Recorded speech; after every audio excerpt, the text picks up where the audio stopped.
Olá, alunos! Estamos aqui mais uma vez para dar continuidade ao nosso módulo de Sistema de Combate a Incêndio.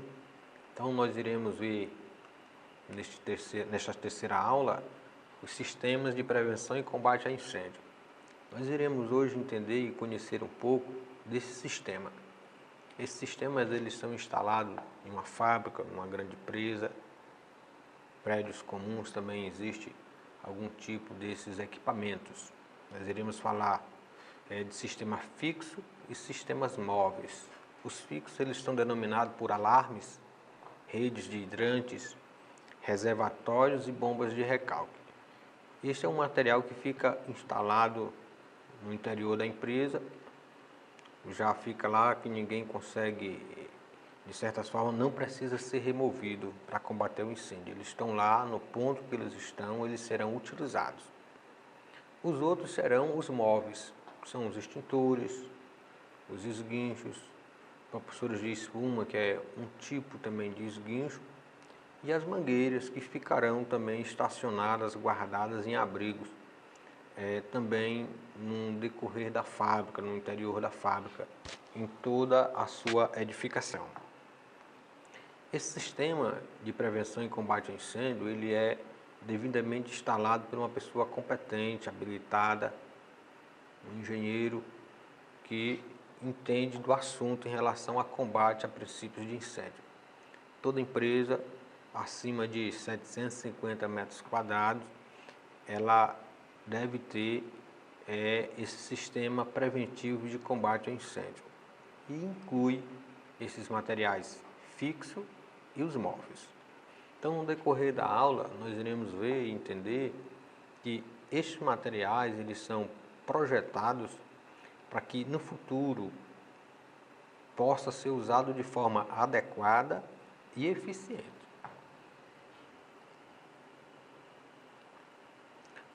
Nós vemos aqui o primeiro, o extintor. Nós temos aqui um exemplo muito claro em supermercado, onde esses extintores são instalados. Há uma briga do profissional de segurança em relação a isso. Nunca a gente consegue entrar no supermercado e encontrar um extintor devidamente desobstruído. Sempre tem algo no canto que impeça a pessoa se chegar próximo desse extintor. Abaixo do extintor sempre existe mercadorias. Então está instalado vamos dizer assim, num ponto estratégico, porém não está sendo tomadas suas devidas precauções, que é a seguridade do espaço que aquele extintor ele deve ficar. Então o extintor ele deve ser instalado em locais de circulação próximo às portas, nunca de trás da porta. Então é uma deixa, é uma dica.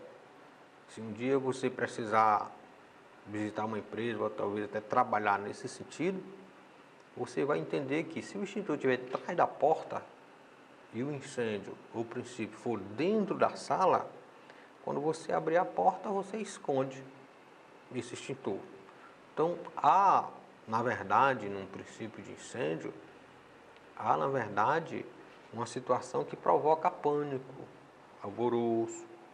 E se o extintor estiver instalado de forma inadequada, a pessoa passa direto e não consegue identificar ou localizar aonde este extintor está instalado. Esse extintor ele deve ser instalado e também sinalizado. Quando a gente entra na dependência de uma empresa, a gente vai ver ao longe, geralmente a gente consegue identificar uma placa de identificação de extintor. Na placa já deve dizer que extintor é aquele, se é CO2, se é um pó químico, se é de água, se é de espuma, se é ABC. A placa tem que identificar. A outra situação com relação à instalação de um extintor é a demarcação de piso. Aquele limite, isso é 1 metro quadrado, para que o extintor tenha aquele espaço resguardado, garantido, que se porventura alguém precise chegar até ele, não tem impedimento. Esse material que eles colocam embaixo, que muitas vezes a gente consegue ver por aí, é chamado de obstrução, ou seja, que impede da pessoa chegar até o extintor para poder utilizá-lo. Então não é recomendado. O recomendado é você garantir o espaço físico que o extintor foi colocado na norma, na NR23, que o espaço físico de um extintor ele é 1 metro quadrado. Ou seja, na demarcação de piso, a gente vai ver uma pintura, geralmente se for um CO2, você vai ver as bordas amarelas com espelho vermelho, e você vai identificar aquele extintor. E aquele quadrado, 1 metro quadrado que está pintado, ele não deve ser obstruído. O extintor ele deve ser instalado em ambientes conforme a classificação de risco do ambiente. Ou seja, se o ambiente vai ser um extintor, possivelmente haverá um incêndio classe C, eletroenergizado, nós iremos instalar o extintor de CO2 ou químico. Sabendo que o extintor é eficiente mesmo na prática para se combater o incêndio classe C, nós iremos utilizar o CO2. Então a gente precisa ter isso para a gente conhecer e poder, se porventura tivermos a oportunidade, combater algum princípio de incêndio. A instalação do extintor, ele nem deve passar ao limite de sua altura máxima permitida, nem tampouco também está tão baixo, para evitar alguma dificuldade para com as pessoas que irão passando. Qual é o limite que a norma nos impõe? 1,60 m, sua parte superior. 1,60 m. Se botar a mais do que isso, alguém vai ter dificuldade para acionar esse extintor, para retirar esse extintor do local. Então, nunca também deve ser instalado o extintor diretamente no chão, no piso. A gente tem suporte de piso para isso. O extintor de CO2, ele sofre uma variação de temperatura. Nós estamos aqui falando do extintor que ele tem uma capacidade para combater princípios de incêndios em materiais eletroenergizados. E com a variação de temperatura, ele pode perder esta capacidade. Como o CO2, por ser um gás, e o extintor de CO2, ele tem uma válvula de segurança. A válvula de segurança fica abaixo do gatilho, e se ele sofrer a variação, esta válvula é acionada e dispensa, libera este gás. O extintor de CO2 a gente não consegue, se não tivermos uma boa prática, não conseguimos identificar se ele está cheio ou vazio, por se tratar de um extintor muito pesado. Então, assim, é 6 quilos de diferença, 6 quilos de gás, e se ele esvaziar a gente não consegue, porque o cilindro em si, ele é um cilindro de alta pressão, ele é um material muito pesado. Então, nós iremos ter uma dificuldade para identificar. Então, eis a razão por que não devemos colocar tão alto, para dificultar o acesso, a retirada, para evitar quedas, choques mecânicos contra o extintor, e nem tão baixo ao solo, para não sofrer variações de temperatura.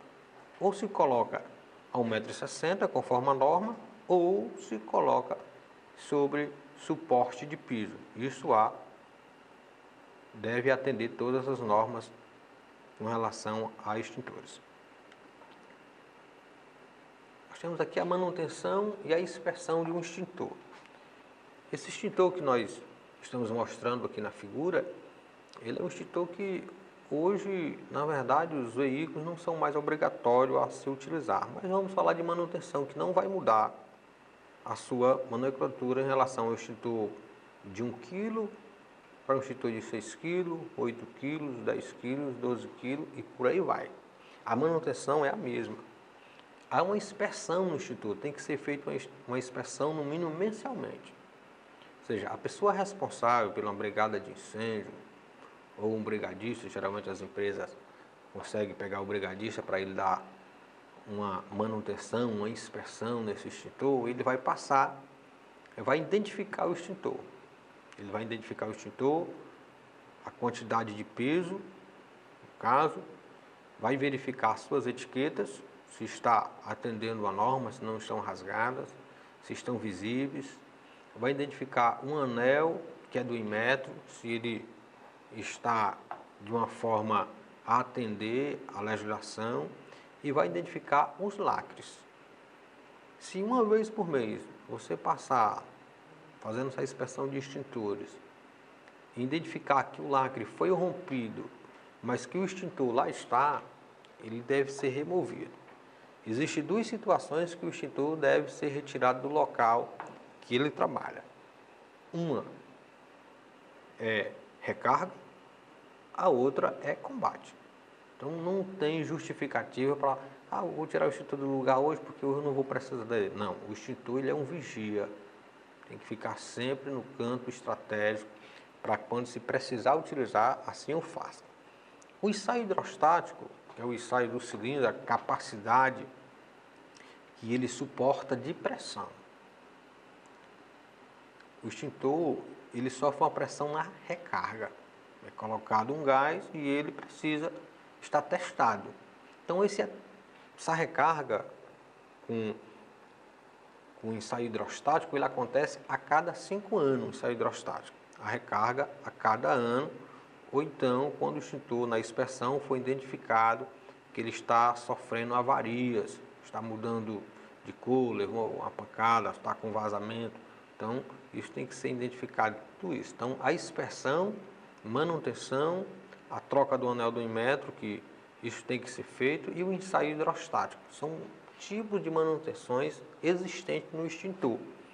Existe mais. Por exemplo, se nós pegarmos o extintor de água ou o pó químico, nós iremos ter a presença da mangueira, iremos ter o jato, o esguincho na ponta da mangueira, e se nós pegarmos o extintor de CO2, nós vamos ter um dispositivo a mais, que é chamado de difusor. Aquela parte, mais na frente irei falar aqui, que ele consegue separar, quando a gente libera o gás do CO2 do cilindro, ele consegue separar para que não queime a mão do usuário, daquele que está operando esse extintor. Então, a inspeção nos extintores é importantíssima para garantir a vida útil e também a segurança do edifício, da edificação que você esteja trabalhando. Os agentes extintores, a gente tem a água, que ela é um agente extintor universal, temos o CO2, temos o pó químico seco e temos a espuma. E na frente do gráfico aqui, da figura, nós temos hidrante.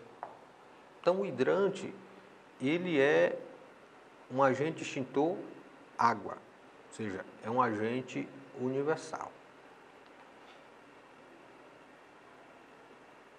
Aí nós temos aqui um extintor bem maior, é extintor sobre rodas. Aqui é uma carreta de água, 75 litros. Esse extintor sobre roda, ele tem uma diferenciação dos primeiros extintores que eu vos falei na outra aula. Se nós olharmos bem na figura, ele tem uma ampola, um pequeno cilindro atrás desta garrafa, desse extintor carreta 75 litros. Essa ampola, ela tem que ser liberada, quebrado um lacre, para poder ele ser acionado, o agente extintor que está dentro dela. Quando a gente rompe o lacre desse recipiente aqui, dessa garrafinha, que está aqui acoplada ao corpo desse extintor maior, eu libero o gás, esse gás ele vai ser inserido dentro desse extintor, e quando eu apertar no esguincho, que está na ponta dessa mangueira, desse extintor, ele vai liberar. Diferentemente do extintor de água 10 litros, que eu não preciso dessa garrafinha, dessa ampola. Ele já é pressurizado. Aí tem uma diferença aqui só para a gente ter conhecimento. Existe o extintor pressurizado, existe o extintor a pressurizar. No caso, o extintor pressurizado é o extintor de água 10 litros. O extintor a pressurizar é uma carreta sobre rodas de 75 litros. Então, há essa pequena diferença. Quando a gente olhar para uma carreta de extintor sobre rodas e ela tiver essa ampola incorporada aqui no seu corpo, nós iremos entender que para mim utilizar, eu tenho que romper o lacre desta ampola para ele poder fazer o efeito, agir dentro do recipiente que é o corpo desse extintor.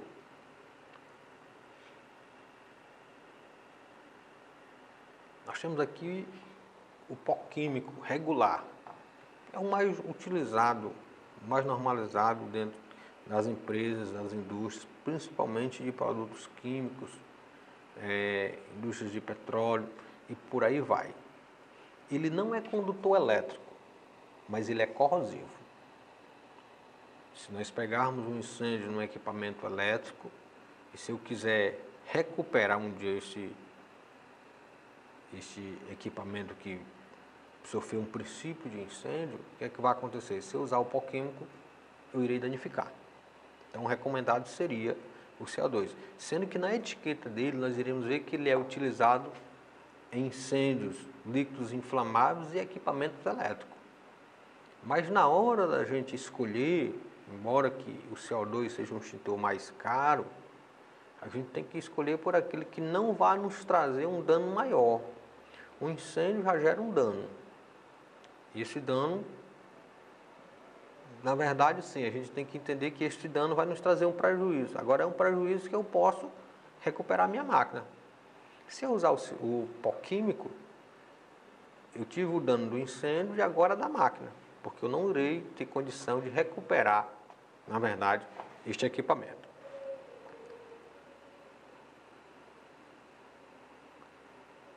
Aqui nós temos aqui o extintor CO2, que eu vos falei, que tem uma diferença que nesta mangueira dele existe um difusor, essa parte plástica maior que está na ponta da mangueira. Esse difusor ele fica perto do cabo, onde a pessoa deve segurar para não queimar sua mão. Porque no momento que eu aciono o extintor de CO2, e se eu estiver agarrado nesse difusor, a minha mão queima, chamado queima fria.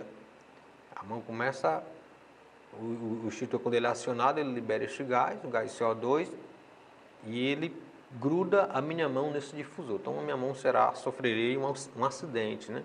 Vamos dizer assim. Então existe esse punho para a gente pegar.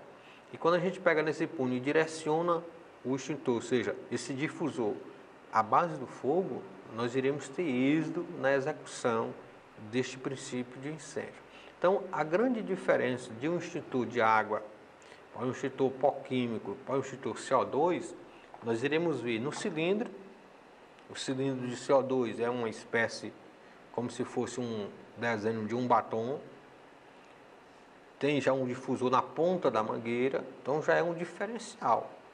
E outra forma de eu identificar esses três extintores de água, pó químico e CO2 é o peso. Todos eles têm um peso diferente. Se no escuro eu não conseguir identificar visivelmente qual extintor eu tenho que escolher, no peso a gente consegue identificar.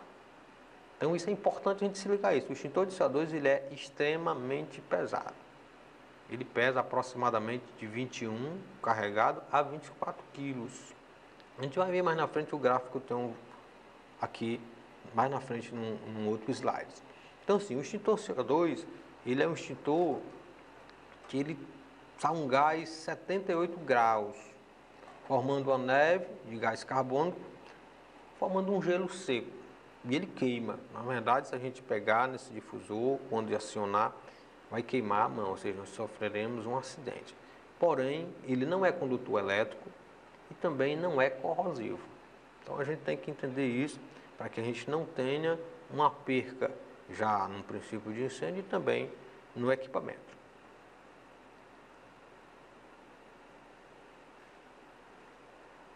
Os agentes extintores eu já os falei em uma outra aula, mas quando foi em 1960 foi desenvolvido o POABC, um agente que na verdade hoje não precisaria se estar utilizando outra forma de extintores, sendo que quem tem não quer perder, continua usando, mas o POABC ele tornou-se um agente universal, ou seja, ele vai nos ajudar na classe A, B e C. Ou seja, incêndio classe A, papel, madeira, incêndio classe B, derivados de petróleos e incêndio C, classe C, elétrons energizados. Né? Então isso nos ajudou muito em relação a combate a princípios de incêndio. Nós vemos aqui agora a denominação, a nomenclatura do extintor, a capacidade de cada um, o seu peso total, o diâmetro, a altura e o tamanho da mangueira, porque também há uma pequena diferença entre eles. O extintor de água pressurizado, 10 litros, ele tem a capacidade de 10 litros e o peso dele é 15 quilos.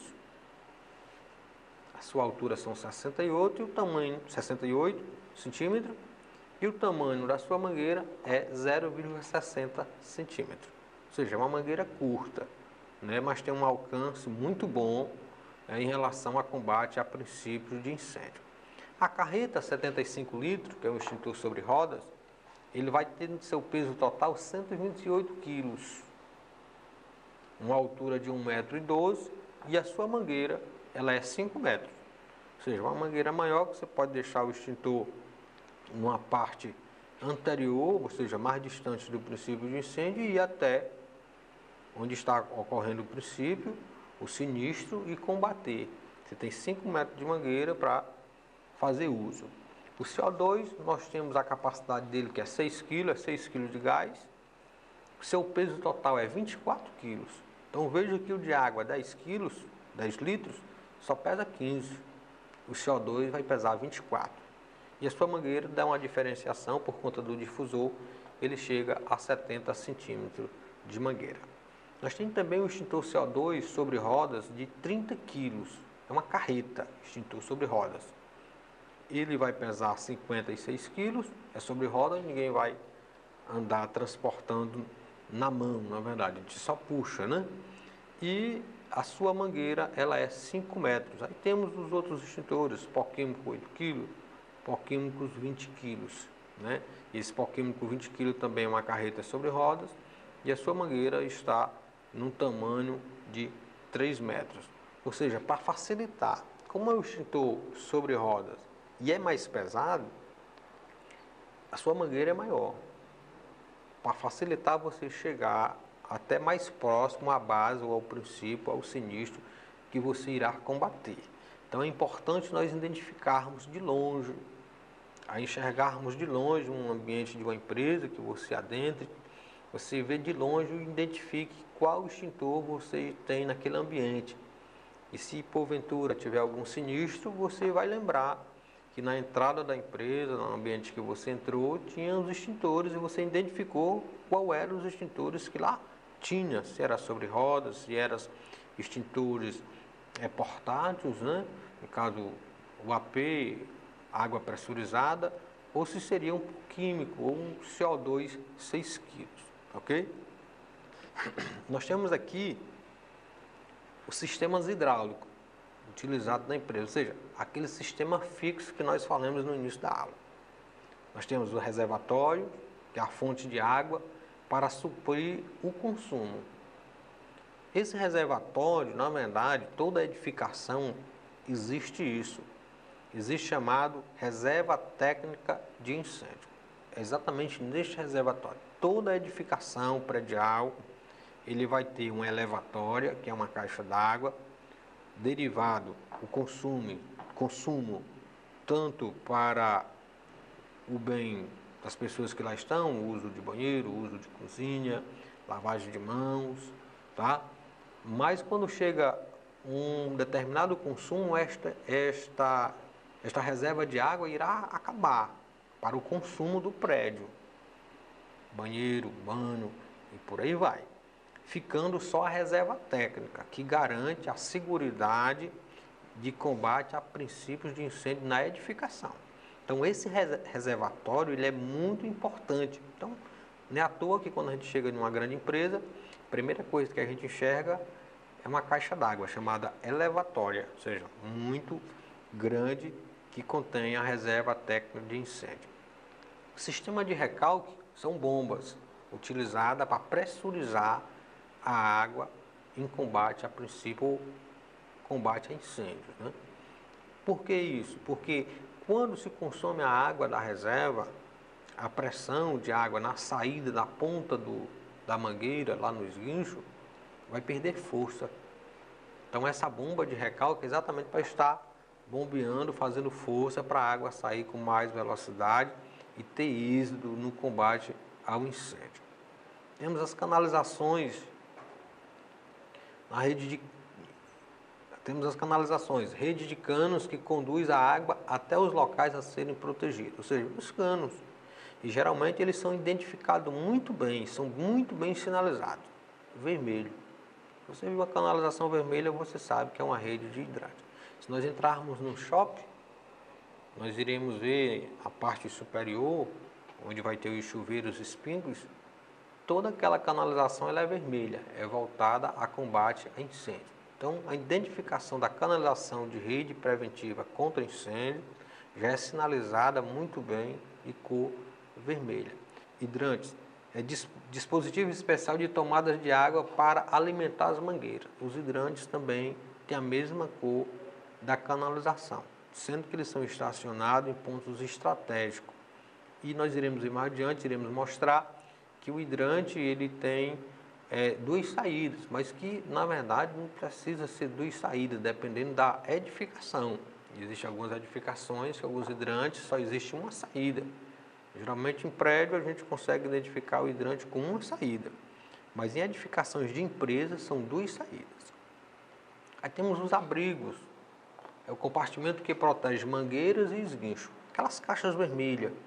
Você chega numa edificação, você consegue identificar. Caixa vermelha que vai compor, naturalmente são 4 mangueiras que existem dentro de uma caixa, cada mangueira são 15 metros e tem que ter 2 esguinchos e 2 chaves de Stoss, que é uma chave para a gente fazer a conexão de mangueira a mangueira. Temos os esguinchos, que são peças destinadas a formar e orientar o jato de água, ou seja, esse esguincho fica acoplado na ponta da mangueira. E ele que vai nos ajudar a direcionar, a formar que seja uma neblina para trabalhar com abafamento ou um jato sólido de água. Então, isso são materiais hidráulicos existentes em toda a edificação. E isso é obrigatório por lei. Se nós pegar a NR, as normas de segurança, a NR 23, é uma NR todinha só falando desse tipo de material. Aí nós temos aqui a figura, né? Nós temos aqui o hidrante de coluna, o hidrante T, ele tem aqui com 2 saídas, são 2 válvulas angulares que nós temos aqui nesse hidrante, e nós temos as volantes, né? Onde abre e fecha. E nós temos aqui o esguincho regulável, ele tem uma facilidade, é bem flexível essa parte dele para a gente regular ele. Aí a gente determina se quer um jato neblina, um sólido e por aí vai. Nós temos a válvula angular, que eu já vos falei. Nós temos aqui as mangueiras. Essas mangueiras, como já tinha dito outra hora, elas têm 15 metros e nós temos 2 dimensões. Nós temos mangueira de 1,5 polegada e mangueira de 2,5 polegadas, sendo que todas elas são de 15 metros. A forma de guardar a mangueira, que a gente chama aduchar a mangueira, tem que ser de forma eficiente. Quando eu precisar dela, eu possa desenrolar a mangueira sem dificuldade, para não estar enrolando, enganchando, me atrapalhando. Então, essa forma de aduchamento e guardar dentro do armário, que são as caixas de incêndio para guardar as mangueiras, tem que ser feito por uma pessoa que sabe o que está fazendo. Caso contrário, ele bote lá de todo jeito, um dia, se precisar, vai estar lá tudo enrolado, enganchado e não vamos conseguir, na verdade, combater nem o princípio nem o incêndio, porque as mangueiras foram colocadas de forma inadequada. Nós temos essa chave, chamada chave de Stoss. Ela serve para conectar a mangueira uma a outra. Nós temos um redutor. Esse redutor ele é de 2,5 para 1,5. Ou seja, se eu quiser fazer uma redução da mangueira de 2,5 para uma mangueira de 1,5, eu tenho que ter esse redutor para poder eu ter um melhor uso da água. Porque quando eu vou utilizar uma mangueira de 2,5, é mais pesada. Eu tenho dificuldades, né? Muito peso. E com a força da água, a bomba de recalque sendo acionada, aí é que dificulta mesmo a operação, o controle. E se eu fizer uma redução de 2,5 para 1,5, a mangueira de 1,5 é menor, a bitola menor, eu irei ter facilidade para operar este equipamento. Então, toda empresa que tem o seu plano, sua estrutura física voltada para combate a princípios de incêndio, ela também tem que ter um plano de abandono. Ou seja, se uma edificação está em chamas, o que é que acontece? Eu tenho que ter um meio para tirar o meu pessoal. Eu não posso deixar tudo incendiando e o meu pessoal correndo desesperado lá, tentando resolver as coisas ou se machucar. Então, o plano de abandono ele é muito importante dentro de uma edificação. Geralmente, nós entrarmos numa grande empresa, nós iremos ver uma placa chamada de PE, que é ponto de encontro. Ou seja, no plano de abandono desta empresa, caso esteja acontecendo um incêndio, todos que saírem da empresa têm que correr para a placa chamada PE, ponto de encontro. Porque a gente tem que saber quantas pessoas estavam na empresa e quantas pessoas nós tiramos da empresa. Então, no ponto de encontro, eu irei encontrar todos eles e contar realmente, de fato, se todos saíram, se não ficou alguém perdido dentro da estrutura da empresa. Então, lembre-se que todas as ações e medidas de prevenção e proteção contra incêndio têm exclusivamente como objetivo principal proteger o que você possui de maior valor, a sua vida. Ou seja, ninguém está preocupado com outra coisa, a não ser com a vida e também com o patrimônio da empresa, né? Mas que, na verdade, a preocupação maior é a vida das pessoas que lá trabalham. Não é demais repetir que todo incêndio começa pequeno e, se não dominado, irá propagar-se, atingindo grandes proporções, vidas e patrimônios correrão sério risco. Para tanto, a calma é indispensável. Então, pessoal, sempre manter a calma. A calma, ela é muito importante no combate a princípio ou a incêndio. Em todos os quesitos da vida, a calma tem que prevalecer, certo? Então, eu quero aqui me despedir de vocês. Agradeço o tempo que passei aqui tentando mostrar para vocês, transferindo para vocês conhecimentos. A gente nunca sabe tudo. A gente sempre tem que estar aprendendo, se reciclando. Isso é importante, ok, pessoal? Então, eu quero agradecer a todos, um forte abraço.